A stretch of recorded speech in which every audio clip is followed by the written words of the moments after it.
thanks very much for taking your time out your busy week to to come and No have a worries. chat with us on there here. So just to give you a bit of a gist over what we're doing with these sort of interviews is obviously within the academy itself, we're trying to sort of educate people just around the career path of a DJ itself. And what was really interesting about your story, which is one of the big reasons I've got you on, is Yeah, just how far you've got to where, like you say, where you are now, yeah, considering that you haven't really been playing that long, like compared to some of the artists that are around at the minute. So yeah, it's just it is just like you say, just a chat, just to tell us about a little bit about where you've got to and what you've got going forward, really. So I just wanted to tell us a little bit about how you got into DJing, really.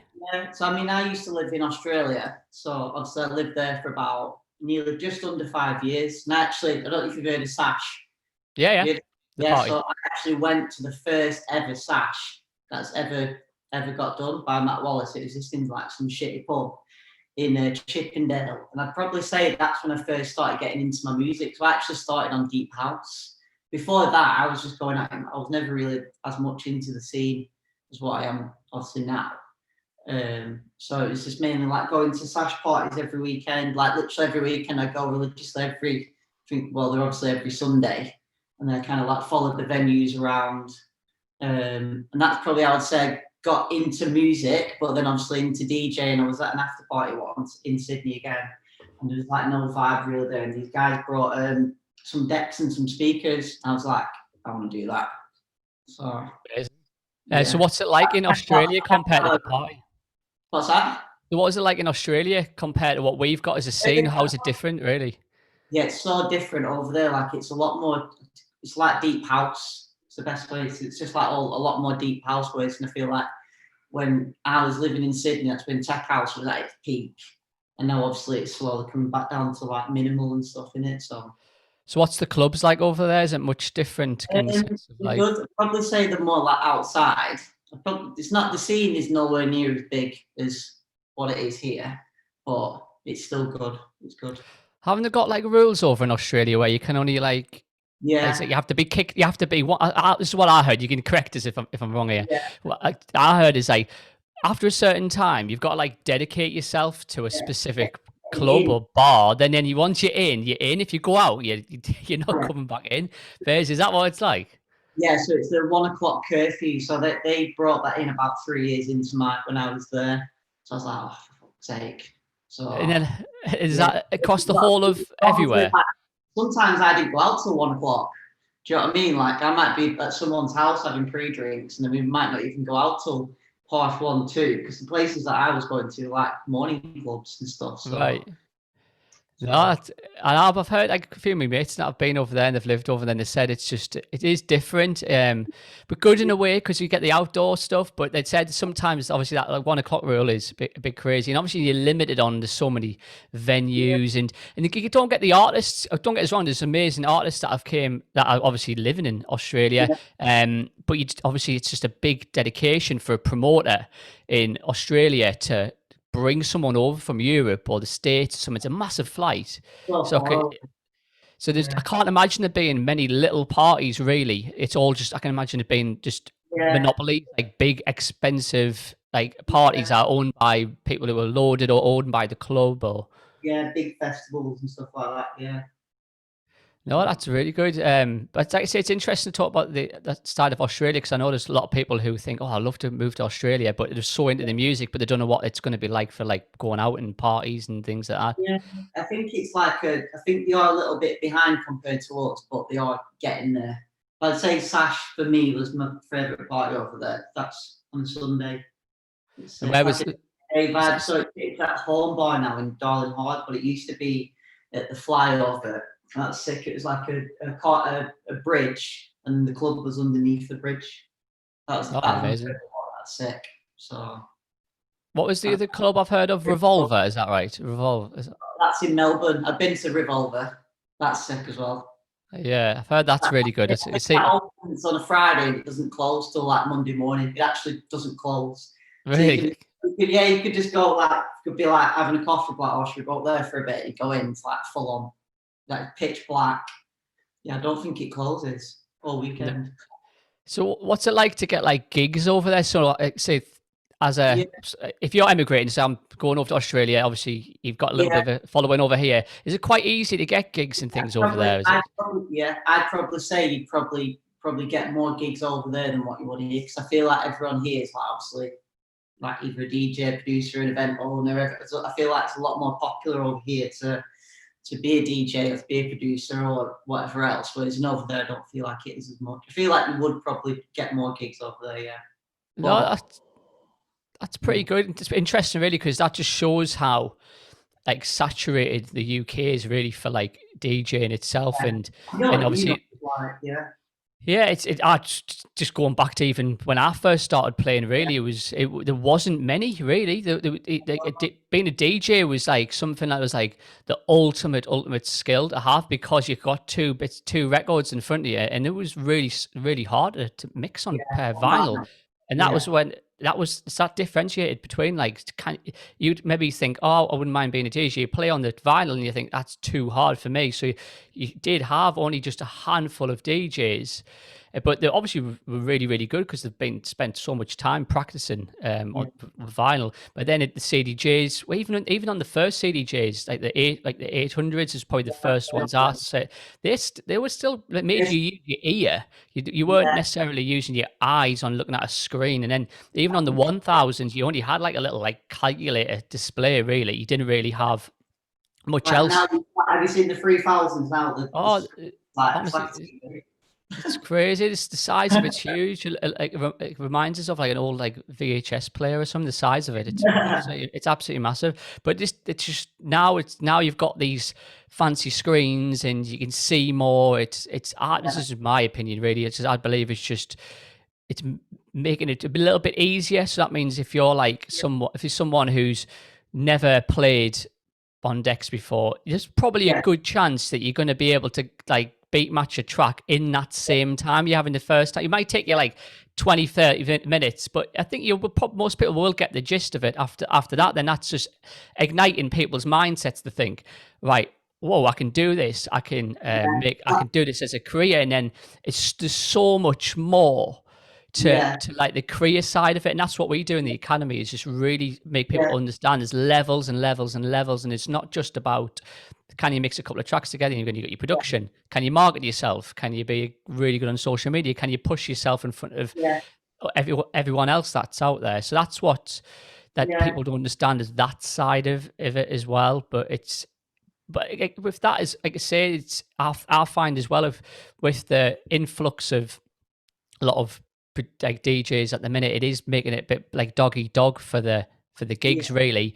Like if I go back to when I was like playing probably me most amount, that was just going back to like I probably say 2010 to 2015 was probably like when I was playing out the most. yeah, Then compared to where I now, because I'm obviously a bit older now, you sort of drift away from the youngins really in the scene. But yeah, even then, that there was a lot of smaller parties, and you did swap parties quite a bit because you didn't have so many residents. Maybe a couple of years that run the party, you maybe get a couple of lads on or a couple of girls on for another party, and they would come up and play for yours, and you would swap, and then you would like build your gigs based around like gig swaps, really.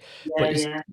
but now there's just not as many smaller parties anymore because like they can't afford to put the Yeah. the, the But by DJs the time on. you like pay for the artist, which is however much, and then obviously you've everything else, it's not really like if it's 100 capacity venue and you're paying 2 or 3 grand for Rich or Waff or whoever, I don't even know whoever, It, you know. it's expensive. It's really, and the gig prices are just shooting up. Really, that's the UK. That everywhere else you go, if you go into Europe, they don't get paid as much. And obviously in Ibiza, I can imagine obviously Yeah, they could play at Ushuaia and things, but I don't think yeah, even DC 10 even pay them much. I think it's a bit more of a privilege to play there. But yeah, this like booking fees that I've got in the UK now is just pushing the smaller parties out, and they can't afford to put the names on which are driving the people through the doors. So now these yeah, little parties are getting shut down, and then the monopolies like you've got your warehouse projects and things like yeah, that are just taking over everything because they've got the power to do it. Because they can afford to put these big yeah. nights on, That's and they it. drive. So you've got yeah, yeah. So I've obviously, because I book DJs for my events, so I know exactly what you're talking about. And can be frustrating sometimes when, obviously, if we're doing it in a smaller venue and obviously we're a smaller event and they're still charging full whack. But it might, obviously, it's all going to change now, isn't it? I think. I should hope Well, so. you don't After really. we can open the door. Yeah, you don't really know. Well, you never know. The prices No. might go down just to get more gigs coming in and get people Yeah. starting to using the venues more. It is. We just don't know what's going. But that's a quite good thing to go on to, actually, because since we're talking about like parties and things, I know obviously you've got your In Your Know party that you run with your brother, and that's quite good. It's good to see that going really well, and you've always got some good names. So how did that come about, and how did that party sort of? In the North Star. Yeah. So it was just an idea, really. I mean, obviously, I came back and I was going to loads of different parties in Manchester. So that's where I kind of like based myself. So obviously, I'm from Blackburn, but Manchester's like 30 minutes away from me. And I used to go to like the original Sankeys and obviously going warehouse projects every weekend. And I just thought, I wouldn't mind doing my own party. And then my brother, actually, Paul, he came up with the idea of In the Know, where it's like you've got to know about it to come, so you don't get any dickheads. So you don't get any like idiots at the party like fighting or coming for the wrong reasons. They're just coming for the music and coming, to socialise with the people that you know. So that's the idea behind In the Know. So you have to know about, and you have to know about it. So at the beginning, we did it as like you have to know. So we send them like the postcode for the location and stuff like that. So in the first one, I blagged it and said it was for my birthday. It wasn't, and it was in this like old dance studio in Manchester, and it ended up being a lot busier than what we thought it was going to be. And we had no security on or anything like that. And it wasn't normally a venue. We hired like function ones and like it was fully kitted out in this like dance studio. That was our first ever party. And then the second one we did at the Whiskey Jar. And that's when Jackie played for us. So Jackie actually played for us for free as well. No, that's good. It's sometimes you have to pull on the favours. And I was like, he was teaching me some Ableton. I was at his, and he was like, I need someone to play just to, try and boost it a little bit. It's like, to get my train, I'll play for you. So Jackie played our second one for free. So no, that's good. That's a good thing. It's like utilising your network and pulling favours and things like that. Like I'm pretty passionate about it, like with the event and stuff, and obviously Paul is, and then which we are trying to make it into something. But we want to stick to it being like intimate parties. We're not really bothered about having like massive venues and making it into this huge thing. We wanted to keep it like a bit more true to the name and stuff like that. And obviously you've seen the label in the SoundCloud. So we decided to do that at the beginning of lockdown, because I thought it'd be a good opportunity for us to do it. Because we've always like put it off, and I'd been saying it for the past year, like we should do In the Know Records. Like I think it sounds good. And so that's going really well. To be fair, we just put our second VA out, and we're trying to be dead stricken with the sound as well. So then when people come to our events now, they know what they're kind of like getting for. So no, that's good actually. It's like you say, if you keep it tied all in, then people obviously try and keep it like, so every mix that we put out or every track, we try and keep it so it's not like goes to different genres and stuff like that. No, I'm really enjoying the label. It's like you put some good stuff out on. You've always got lots coming out as well, so there's always something refreshing for me. Yeah. That's good. So with parties, obviously you've been doing your stuff at the Whiskey Jar, and you've done the other venue as well. So what would you say then is probably the hardest thing about putting a night on? I'd probably say it probably is a lot to do with it. It's like your following and who you know and stuff like that. You could put a night on, but you only know 5 people that might come. Like if they've not heard your event before, then you even book a massive headline. I wouldn't say at the beginning, I'd probably say don't stress yourself out too much about booking like massive artists, and then you're only like your first party. I'd probably say build it up with like your residents and stuff like that. And build up your own, like if you've already got a following. Like I was quite lucky because I had a little bit of a following. Like I had quite a few friends in Manchester, so I was going out because I go out all the time. Every weekend I meet people. So obviously, if you're meeting people all the time, then I was like, do you want to come to my party? And they bring their mates, and that's how it kind of works. But that's good, really, because like you said, that just shows the power of networking, really, which we'll have a bit of chat about that in a second. But with obviously the label parties, the parties you've been putting on, what was the sort of steps would you do? So if because I know I'll get a few of my students asking us all the time, I want to put a party on, but like they don't know how to like approach the venues. Is there any specific like tips Yeah, or anything that you would do? some venues are really good. Venues are can be quite hard to work with. I'm not going to say any venues, but they can be quite hard to work with because obviously so many people are trying to do events there. So if you can get like a good relationship with the venue and try and do them like maybe every few months or whatever there, and try and build up a relationship. Like the venue local to us here, we have a local party here in Darwin. It's Sunbird Records, and I'm actually like really good mates with all them. Like I go out with them for beers and stuff like that. And I think if you can build a relationship with the venue owners, then that does help. But a lot of it's just word of mouth. Like a lot of people that I meet, like, oh, you know, someone's done an event. Oh, do you reckon I can? Do you know what I mean? So No, that's good because I say I would say about people who were doing parties when I used to do sample. You can't be greedy if you, with your own like if you the way I looked at it was that if it was me and 3 other people playing, but we would sacrifice a lot of our gig time just to put somebody else on from another night that can drive people in and trying to like bring that's what people it's all down. about. It shouldn't, you know, it's not competition. And I do feel like there's so many events now, and it's not like you don't want to feel like under pressure to feel like, I've not got the venue or I've not filled the space. You know what I mean? You should just appreciate what you're doing, and like what I just want everyone to do well. No, So, definitely, and it's got a lot. Obviously, Manchester's I can imagine really tough scene to battle with, really, because you've got yeah, obviously you've got Wales Project putting someone on like every week, and they've got like 10,000 people going in. There's like 10,000 of your scene gone, basically. pay 40 quid to see some of the world's best DJs, or obviously it is hard when Warehouse Project's on. I don't actually do events. I don't put I can events. imagine. I know why, because Everyone goes there. Why wouldn't you? But it is hard. no, That's the thing about Warehouse Project, but obviously it's sick. I think I went to the first ever warehouse project. I'm not gonna. I know this is obviously people probably correct us if I'm wrong, but I'm sure it was Boddington's Brewery. And I Yeah, think it was going back to 2007 or six. I can't remember. And I can't. Probably it's not the first one, but it's definitely in the first five, basically. And there was like at that time it was all like digitalism, Errol Alligan. It was all like this electro house sort of scene that yeah, was at the time. And I remember going to the Body and Breweries one, and that was just never been. I was really young at the time. I've never been to anything like that right. in my Yeah, life, and it was yeah. just like amazing. And then after that, I think they switched over to the Piccadilly. Is it? Yes, No, is that was that right? first Thorpe Street, and then obviously then it was. I always forget the name of the new one's really sick. I preferred the new one's massive, so big. I think it's 10,000 it holds. No, it You, does. I've never been to like the most recent two.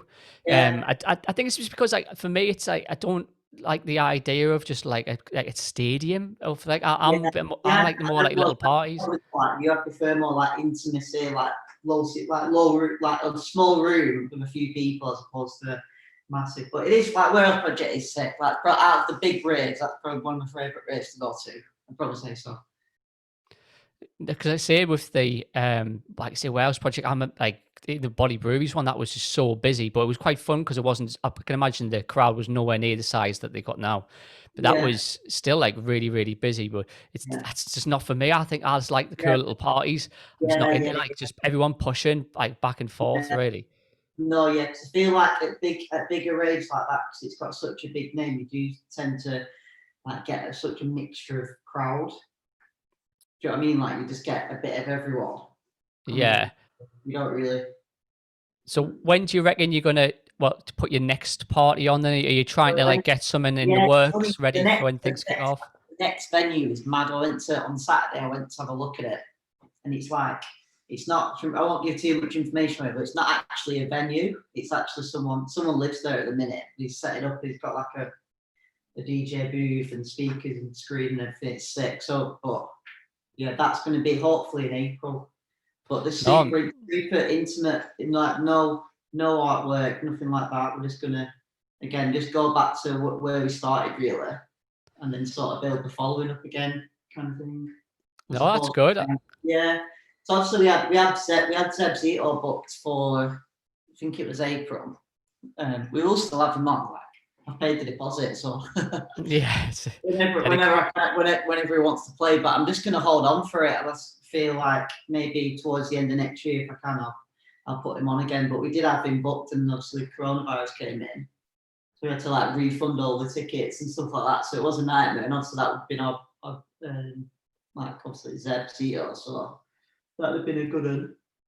It's good to see as well that obviously the producers and DJs have been utilising the time a little bit more by doing obviously the live streams, and there's some of them are Yeah, really creative, like the defective one, and there's yeah, the the other ones that are virtual. insane. Yeah, Yeah, there was a Burning Man one that was you could like be in like an avatar and you were like walking through the different like like different tents and stuff. I was like, that's so never seen anything like that like before. 8K virtual stuff, mad isn't it?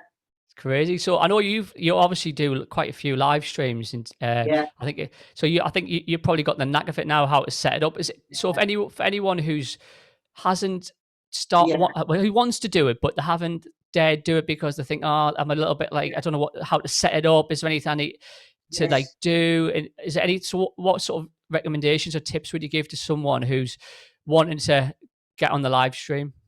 Yeah, so I think audio is the most important thing. There's nothing more annoying than when you watch a live stream and like you hear background noise. You'll be the same. It's like, Yeah.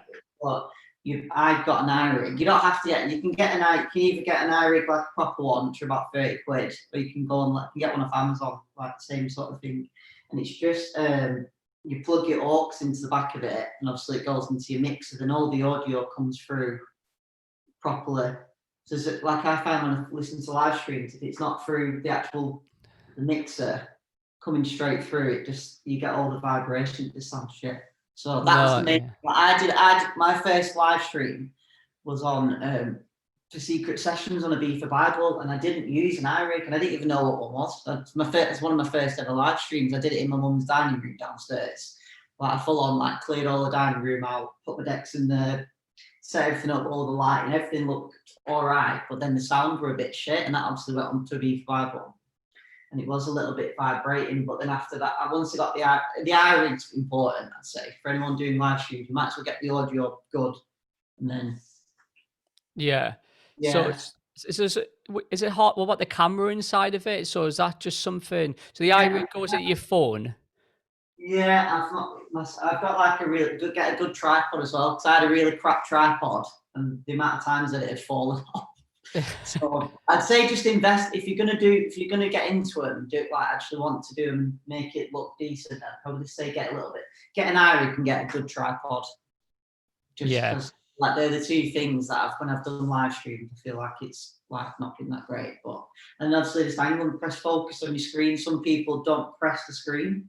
So if you don't Right. press, so it's unfocused. So it's just annoying to watch, isn't it? So Yeah. I can I've done imagine that. all these things. I've actually done the non-focus thing for about an hour, and I've not even realised. And I've come to my phone, and I've got all this like, Craig, fucking put your focus on. But obviously, once Yeah. you're live, so once you say if I'm like, say I play here and playing, once you're live, your phone. I always have my phone screen, the camera facing this way, so Right. I'm distracted with people. Whatever. Like I didn't want to. And that's another thing. Don't go on your phone if you're doing a live, because it just looks really unprofessional. Yeah. I You can know, imagine. sometimes Yeah. you see people like they're playing and they're like texting the bird what they're having for tea. It's like if you're gonna go live and play, don't. I just think that looks really bad if you're on your phone too much, or you're like replying to them as you're playing. Right. It's what about so with doing the live stream, do you not get like a little bit of anxiety because you know that Yeah, it's like yeah, you got to make this perfect because there's like no room to knock it up. You got to like you got to be especially like especially the ones I've done for the bigger platforms. Like when I can see, I think on one of them I had like 350 views on one of them at one point. Like when I was playing, so I was like, fuck. I just ended up necking quite a bit of red wine, but so with the so if we go back, just we'll rewind all the way back to so you obviously when you first started playing, I know you mentioned a little bit about obviously Australia. yeah. So when you obviously came back to the UK, so where did you go from there with regards to Yeah, like yeah. So like I bought I actually going back to when you were talking about decks and like modern day DJ now, obviously because I've only been playing for about 4 years, I actually started on Tractor. So I was actually like a full on laptop DJ. So I got an X1, Z1, F1, my MacBook, and I was just sort of playing synchronized DJing for a while, just because I was into just putting two songs together. And then I decided to get a little bit more like, I've not played out. I played out a couple of times, played out in Preston for my mate, and then he's always had decks, and I used to go around to, he used to be a student in Preston, and he actually had like Nexus 2000s, and I used to buzz off his decks. I was like, obviously like really expensive. So I used to always text him like, during the week, can I come round to play on your decks? I'll just put my headphones on, I won't put speakers on. So I used to go around there. It's called Mark Hurst, and I used to go around there a lot. And he's like, are you here again? I was like, mate, can I go on your decks? Because I just wanted to learn how to play on the decks so much. So I used to go around there all the time. And I was just obsessed with it. I'd probably say I played like for hours a day, every day, until I got myself where I thought I was good. And then I've like gone the other way. So I've actually started on a laptop, and then I've actually worked myself down. So I thought I was really good. And then I've played at after parties before where I've played on the old decks, and I've tried to like, so tell you stories at Paris's, and I think he had like some of the first, his decks are like antiques, they're like old, mate, trust me. Yeah. So I'm there thinking that CDJs, whatever, put my USB in. I just had to, took me about ages to find my tracks. I was like, not used to these little screens with hardly any writing. And obviously the BPM, like on a normal deck, you can put like 128, 128, just mix it together. Whereas on them, you've got to like, it's a bit more like playing vinyl, even if it says 128, 128, and you've got like a point, whatever. So I had to, but I couldn't do it at all. And I was like really embarrassed myself. And we was outside with like loads of different, probably like loads of different DJs there at this after party. So I think Michael Campbell playing someone like that. I was like, can I go on, mate? He's like, yeah, sound, go on. And that's when I realised I need to like actually go on decks like that. So then when I was living in Ibiza, I was saying to Paris, can I come round and use your decks? And I just made myself good on them decks. So I would recommend anyone that's DJing on the newer decks, I would probably say just experiment on some of the older equipment as well. No, I agree on that one. I agree. Sometimes you can think you can play on these, but then when you actually, it's almost like, so I really enjoy mixing now. Like a lot of the time I'll just turn this, even though these, like I've got these are my CDJs, so these are like the newer ones. And obviously what I sometimes do is just press browse on the screen. So I can't see any of the way this shows me my tracks. And I just try and don't rely too much on the screens. I feel like people do, and it's just. No, that's a really good point, really, because like people do rely on the eyes and not the ears as much anymore. So yeah, like putting like a bit of paper or something over the screen, so you can really start like testing your ears and understanding, like when it, like you said, not looking at the waveform, just anticipating things that are coming up just by understanding the arrangement. So with the, I was going to say as well as with the, obviously when you first started, obviously you got your decks, everything from the. What about you, your brother as well? So was your brother into like DJing before you, or was it came at the same time, or? Yeah, Paul's older than me, so Paul's actually been like can I put it? So he's like, he has always been into it a bit more than like before me. He's a bit older than me, but he's always like, he's been to the for like every year. He got married there and stuff like that. So yeah, Paul's always been really into it. He's done like a few gigs, but I'd probably say I wanted to, like with me, I actually want it to be like my full-time career, whereas in like Paul does it as more like a hobby. It's good to see you're both obviously doing really well with it. And Paul's really like his production at the minute is so good. He's in the studio all the time, so he's good. He's really good. And obviously got the event together as well, so we're just like fully focusing on that at the minute. So how are you? Because obviously you're I'm 34, so are you 32?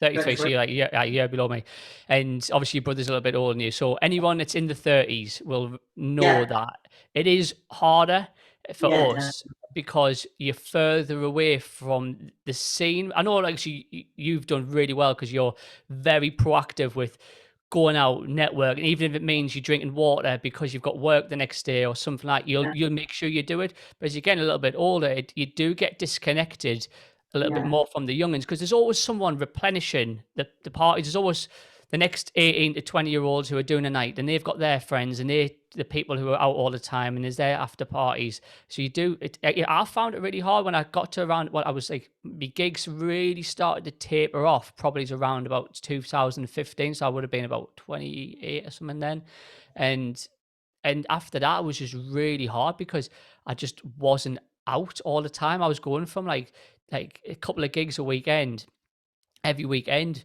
for ages, and it just started to go because there was just the people who were doing the parties I was playing for, who had been around for ages.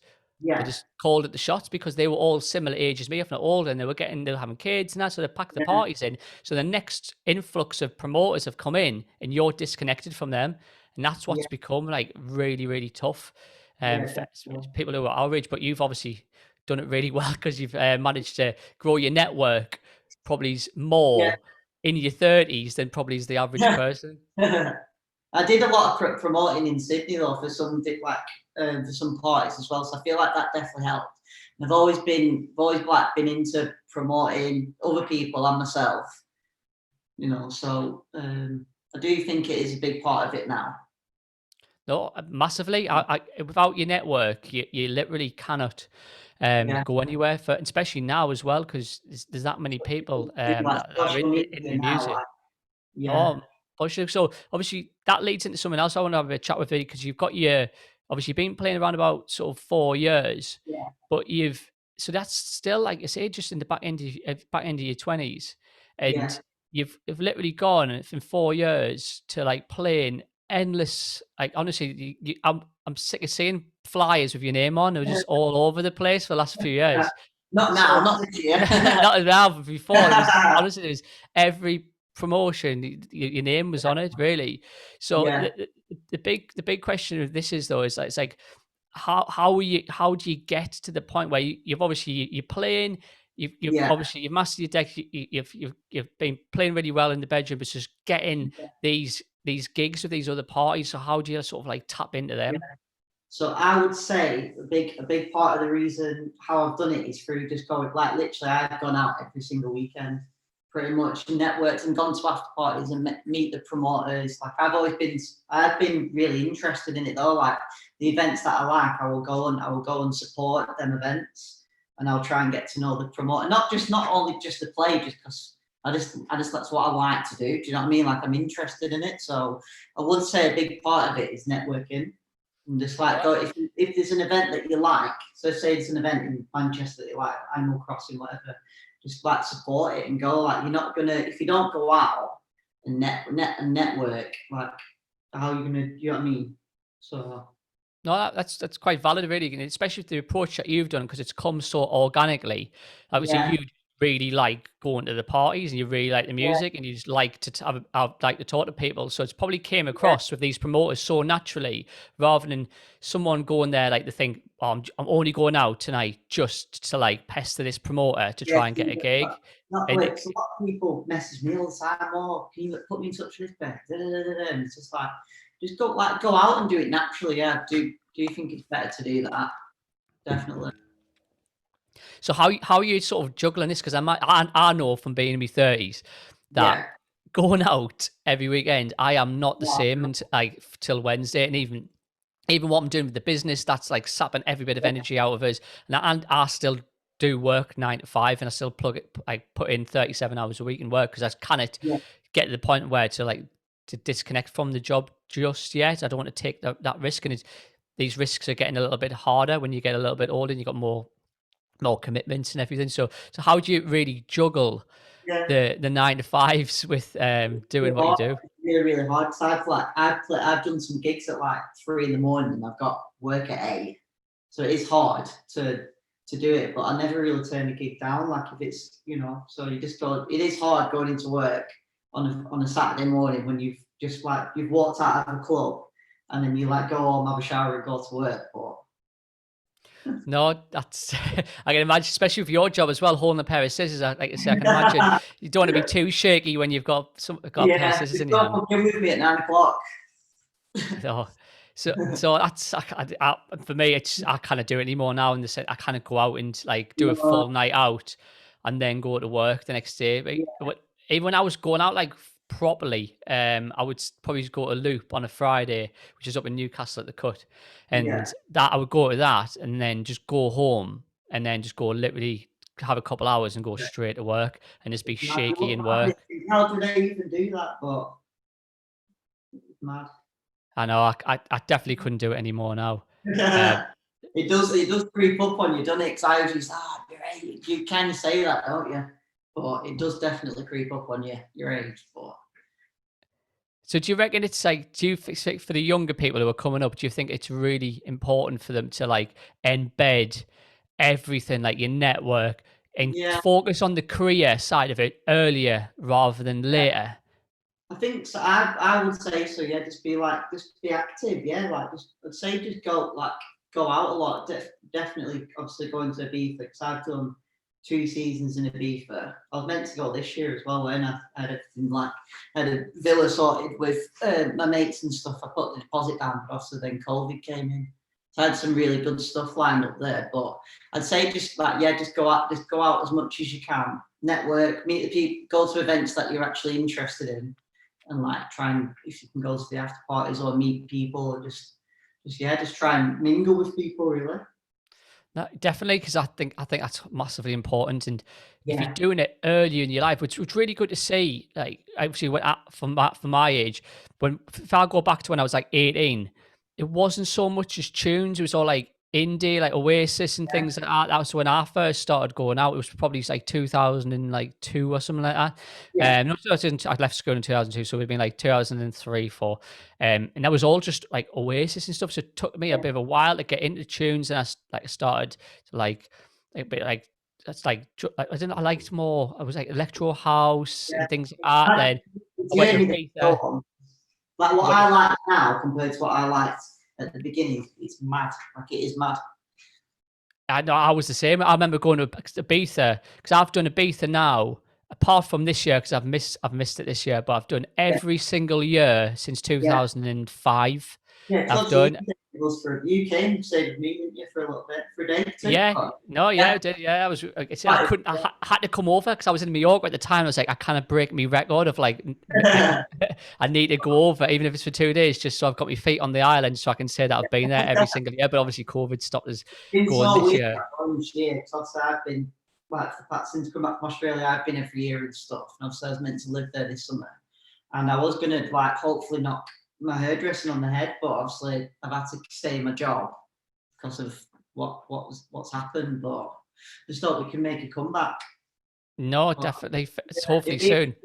yeah, But I remember going in 2005, and I didn't even make it out of the West End. I didn't. I really. was nah. I didn't. At that time, I was in. I was into like indie and stuff. I don't know why I went to Ibiza, and That's and so good. and I went to Ground Zero every night for the whole No, time, for the whole well, 2 weeks. I went for 2 weeks as well, and yeah, like group of mates and went to Ground Zero every night. Then I remember going to Ibiza.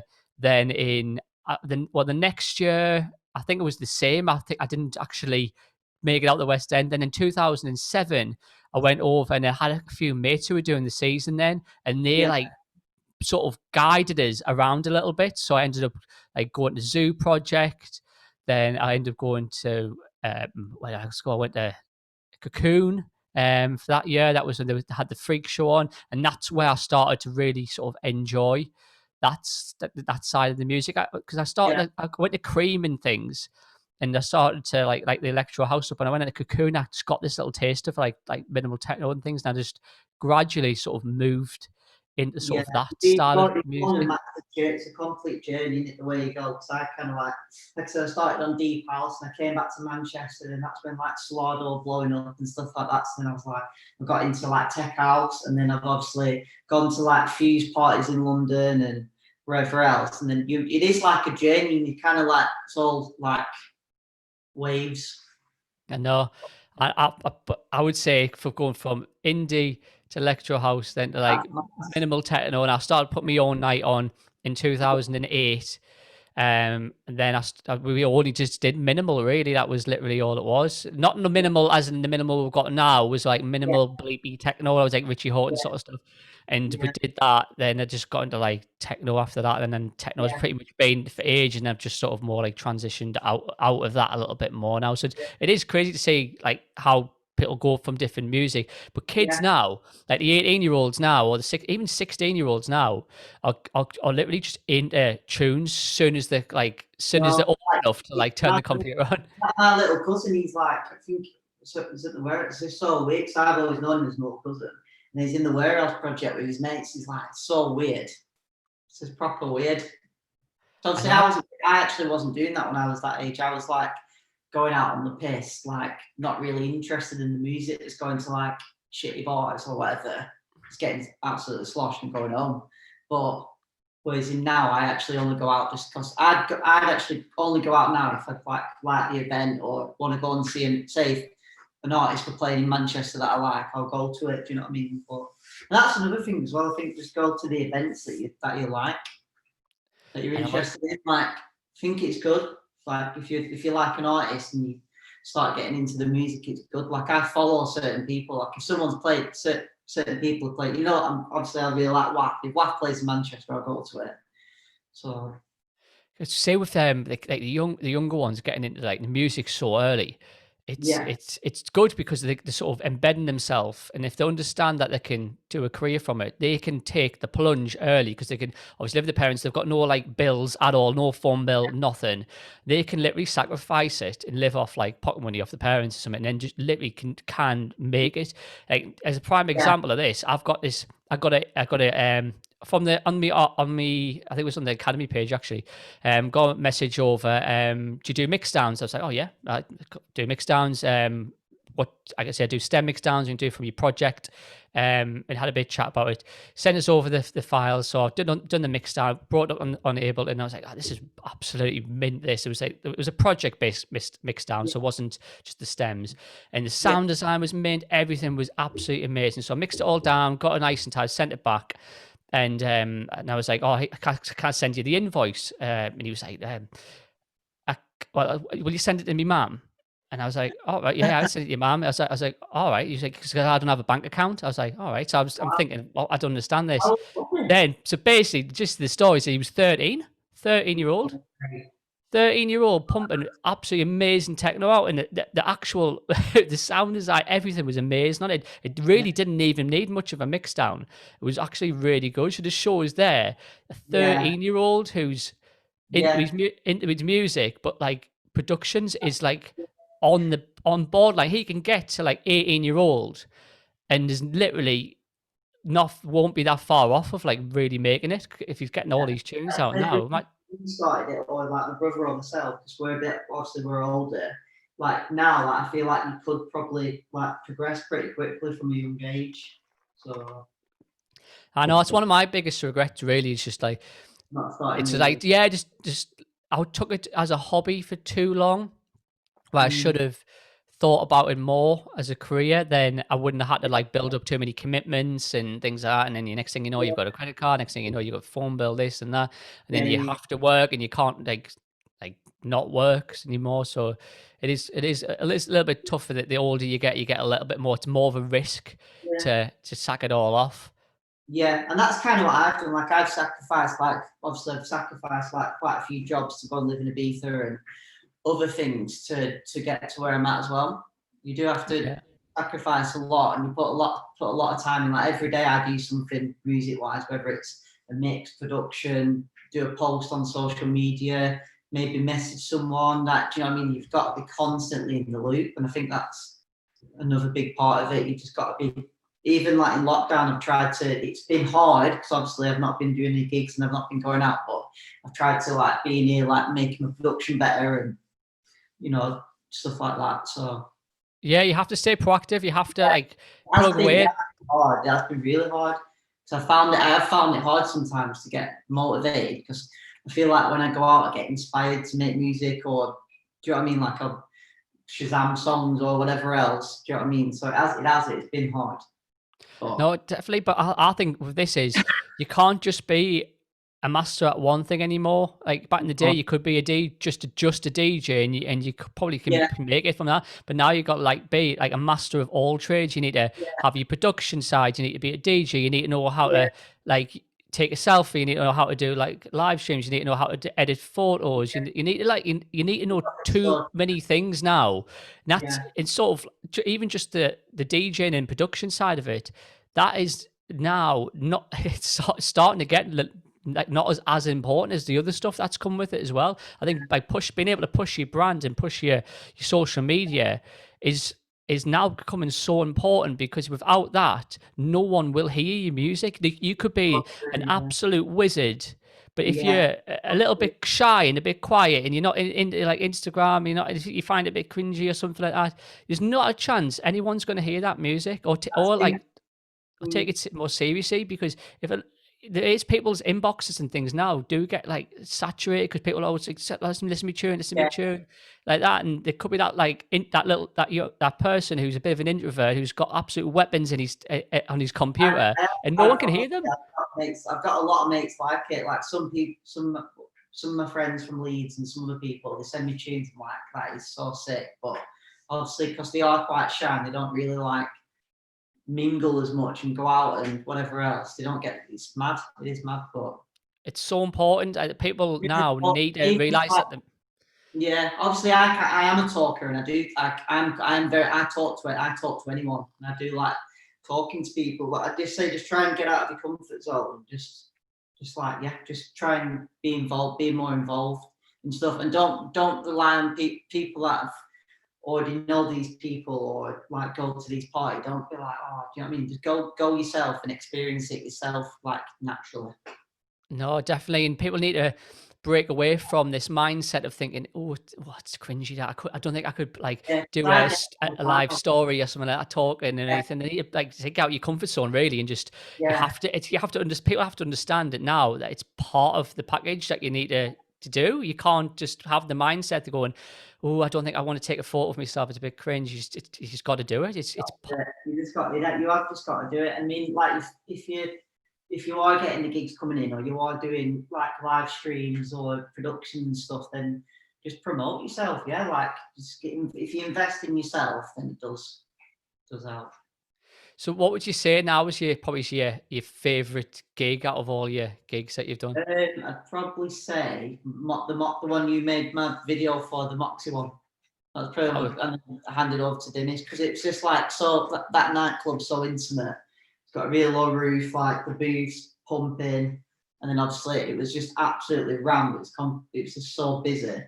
And then obviously I handed over to Dimish as well. So that was Mox. That was last November. That was kind of and and then probably obviously the gigs that I've done at Tower as well in Hull. So right.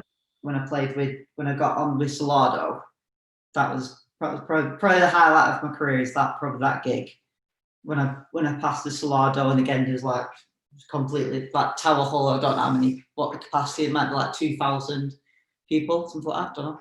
Yeah, I played Hull before. I played with Yeah, Waff and Hull. I yeah, played for I can't even remember the party I played for. But was that that Tower it was was that it? Oh function? yeah, function. Yeah, But it was this is like at Tower Hall. It's massive.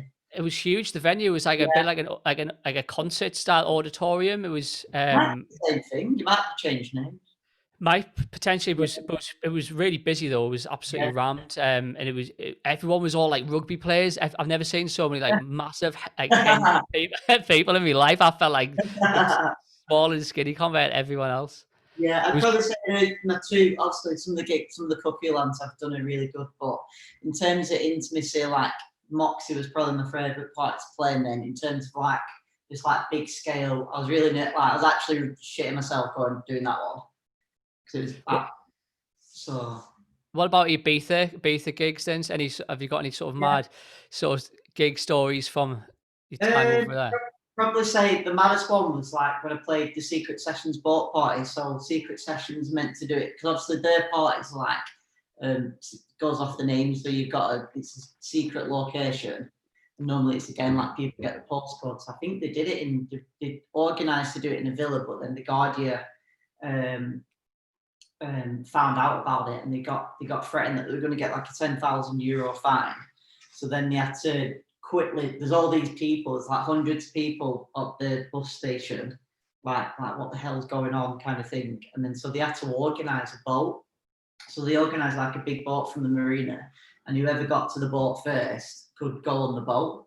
So that was a sick gig. So then obviously the boat got full, and then played that as well. That was good, but Amazing. So I know Ibiza's always have some mad gigs on. There's always some sort of after party to yeah, turn up at. I think in Ibiza, like you have to be armed with like 5 USBs at all points. So at least 3 to lose when you're out. yeah, Then you've got 2 backup ones, like one in your sock, one in your wallet, just in yeah. case, because you never know where you can end up, and you could be a pair of decks I there, and you know, could end up being I've there been for in that days. situation before. Because I got on my second season, I got my bag robbed with everything in. So I actually did a gig in Brighton. I was living in Ibiza, obviously. I got booked to play in Brighton. So I flew to Brighton, played in Brighton, and I came back the day after and I had all my shit with me, like my laptop. I think you know about this. I had all my stuff. Yeah, I remember. Yeah, I remember it. Yeah. Like everything was in that bag, like literally. And I played a gig, come back, and I couldn't go home because I had a gig somewhere. I can't even remember where it was, in Ibiza. And I played there, and then I came out and got my bag robbed. But the day after, I was playing Cuckoo, so I had no music whatsoever. But my mate Aaron, I was like, I'm gonna have to lend you a USB. So he met me outside of Beatport. I didn't even know any of his tunes, so I completely blanked it and just played off his USB. But yeah, you do need USB on you at all times in Ibiza, definitely. I know there's so many mad places that you I end. mean, to be fair, I made a mistake once, and I was in Ibiza at an afters, and Richie was like, "Have you got USB?" I was like, "No." He's like, "Why have you not got USB?" Like, "What are you doing, man?" And then it made me wake up. I was like, "No, you are right. Why have I not got?" I didn't even. I thought, you know what, you're right. It's like, why have you not got USB? No, you have to. You have to have one on. Yeah, no, it's that. I've always took a USB out with me because it like made me wake up. I was like, "No, you are right." He's No, like, "Dead shot." It's like, why have you not got USB? It's well weird.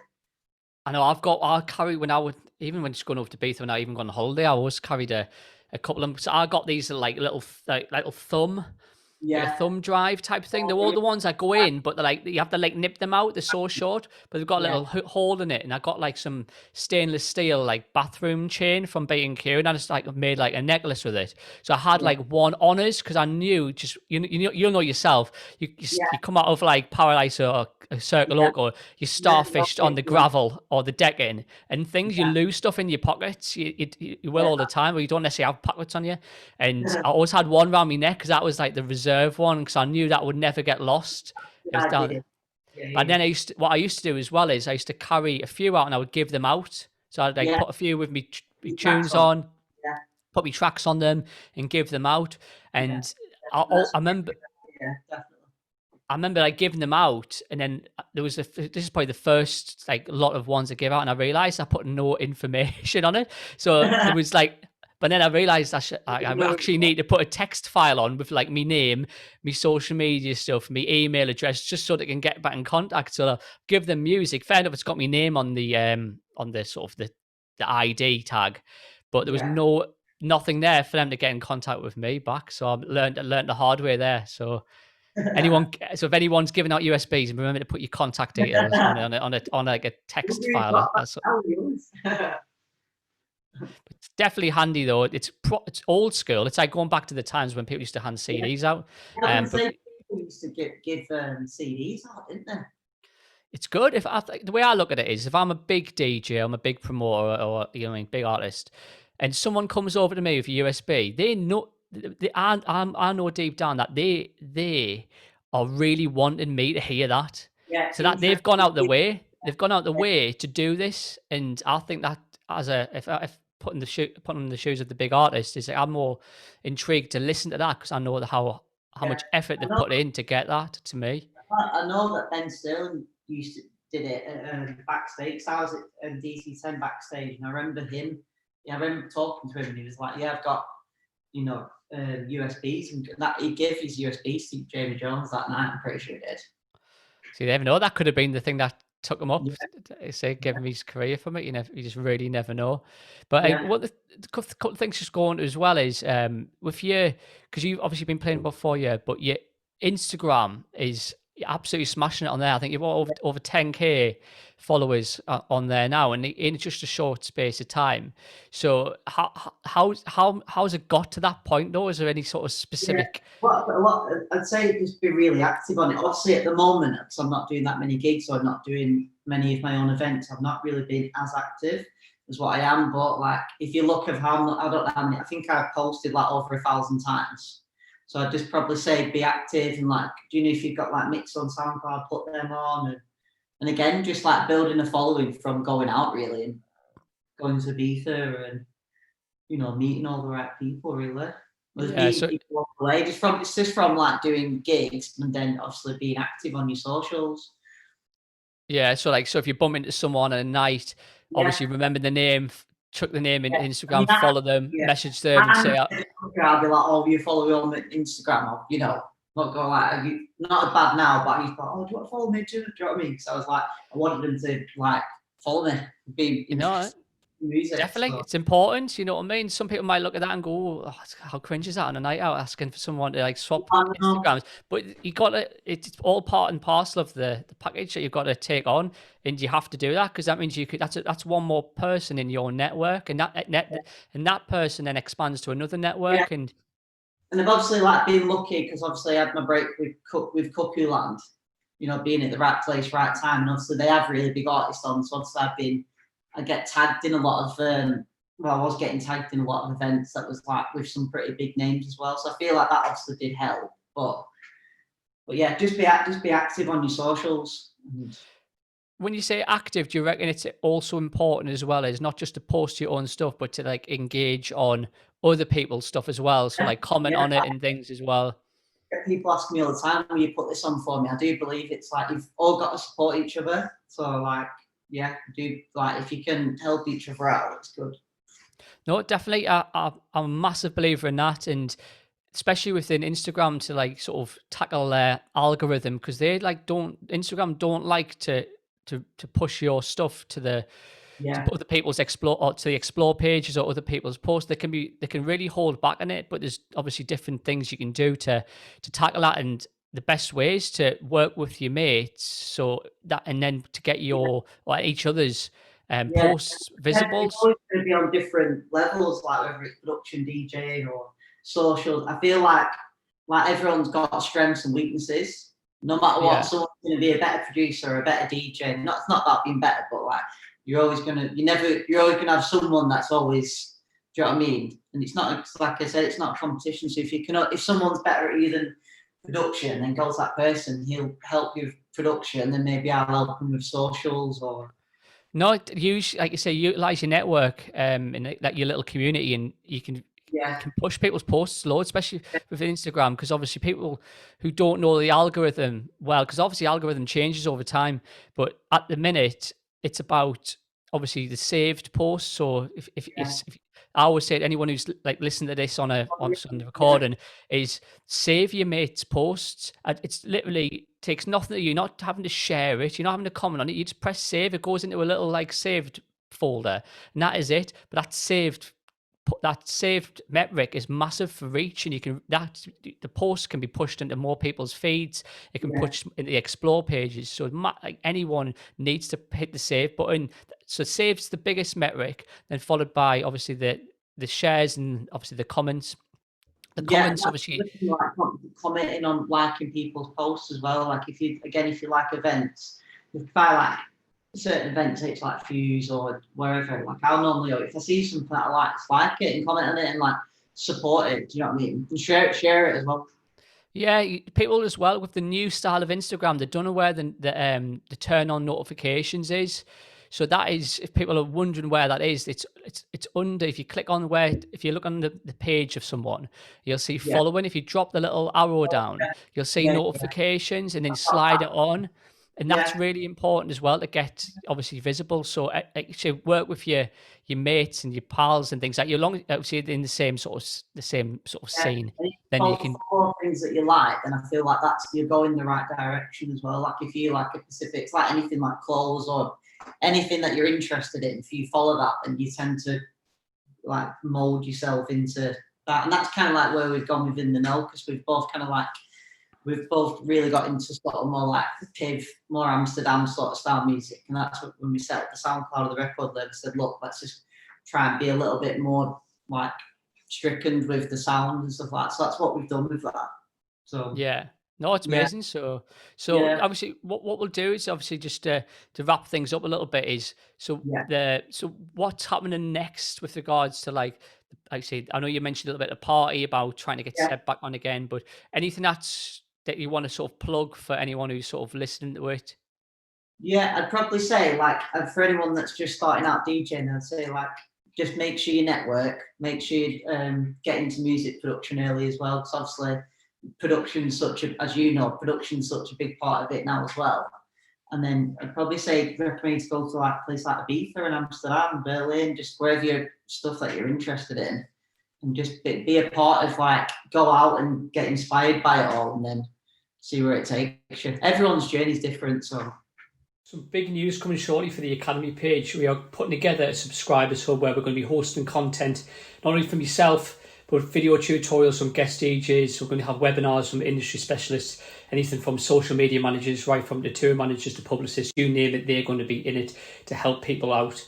It's going to be a community of like-minded creatives where you can get close and personal with industry-leading people that can help you towards your career. So get your name and email on the website. So breakthroughdj.co.uk, submit your name and email to be notified of the launch. Anyone who sticks their email address in this will get a promo code sent through, and it'll be worth your while, I'll tell you.